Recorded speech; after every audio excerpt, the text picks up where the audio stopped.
Alors الجلابه اللي لبستها سيني ايرا كرياسيون، سي اون ستيليست نحبها بزاف في التلمسان.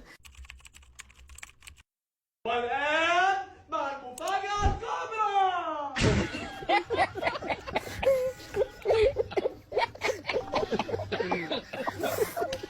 السلام عليكم اخوتي، بارك الله فيكم الصحية وللأسف الشديد لم يولوا هذا الدنيا ما تحتوها، لم يولوا خطر المجال إن شاء الله وسبحان نفسي.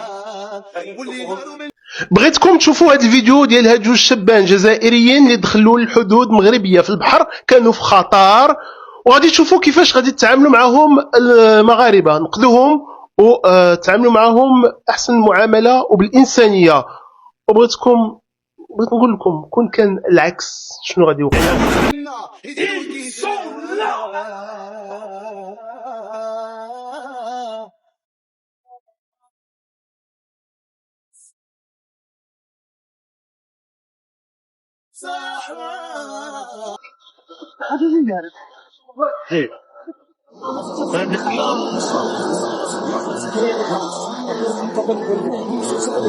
زي ولي ديك السباطه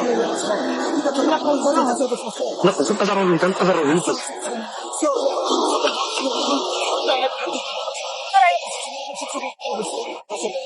شدوا حمل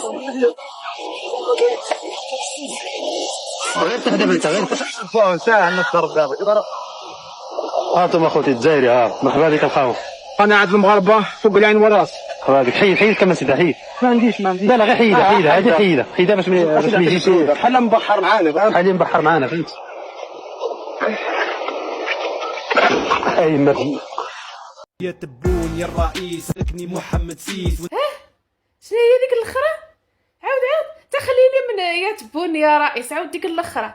يحركني محمد سيس تا واش دخل محمد سيس في الهضره عاوته؟ يختصرون لهم التقرير المصير في عملية الاستفتاء، وهذه أكبر مغالطة. ويصفون مثلا أي حل آخر أنه غير قانوني، لأنهم يعتبرون أن التقرير المصير هو الاستفتاء. لازم تمشي مع المغرب، لأنه الصحراء مغربية تاريخيا، الصحراء مغربية، والاتجاه العام أنه الاعتراف بالصحراء مغربية. لما اللي كان يعترفوا بها اسبانيا اعترفت بها. تاش دخل محمد سيس في الحريره ديالكم؟ عاد نتوما تفرجتوا يا تفضحتوا وما قديتوش تخرجوا من بعد ما صدعتونا وفرعتوا لنا راسنا. ما لقانا 8 اوت غنخرجوا في 8 اوت، يا ما خرجتوش وصدقت بونكم هو اللي مخرجكم في حيط. الان في 2025 اللي راهم مع تبون يسيئون التسيير ويمارسون الفساد ويمارسون كثير من المخالفات وسيحاسبون بعد سنوات. عاصمة خمس سادس مسارح مغربية وديما مغربية جيلي هاليها. رجعوا عاوتاني بداو تقلبوا علينا وتلصقوها فينا. تاش دخل محمد سيس في هضرتكم؟ بينكم وبين تبونكم خرجوا فيه ولا يخرج فيكم شغلكم هذاك. علاه اللي خرج فيكم وهضر على حقه تيقول لكم محمد سيس اللي تيحرككم. اهم حاجه مليحه في الشاب الجزائري انه يرضى يبدل مشقه بمشقه، ما يرضاش بمراه دير له الدل في حياته، تعيشوا الامراض النفسيه. حيد عاونوا الطول يشوف فرعاته اقوى بس. فرش له ديك الفوطه يجلس عليها. صاحبات ما تقدرش نعرفوها في النور. شنو دابا هاد خرج صاحبي، خرج مع الدراري. شنو نعمل لك الخاوه؟ دليل عليك الخاوه، السلامه ديالك. عرفتي عمي بارك الله فيكم. افتح التليفون ديالك ونروح نلقاو مغاربه يحطنا فوق العين والراس. هذيك اخويا. على تبونكم خلعوا محمد سيس لهالدرجه هادي؟ ها اللي خرجوا لي تحرك كيقول لكم راه محمد سيس اللي تيحرككم مسكين. ها قول لي تعاين لي راه مطير له محمد سيس النعاس. واقف له هن واقف له شكا في الحلق. من عندي الدواء من عندي كاشيام سينيا اللي راهم الان وزراء وولات ومسؤولين سيحاسبون بعد 4 سنوات ويفوتوا لمحكمه الجنايات، لانه اللي راهم الان يسيروا شؤون الدوله بعد 4 سنوات يتحاسبوا. تعيشوا شعور انه يكون طحان في كل وقت ويرضى بالدل في كل بلاصه.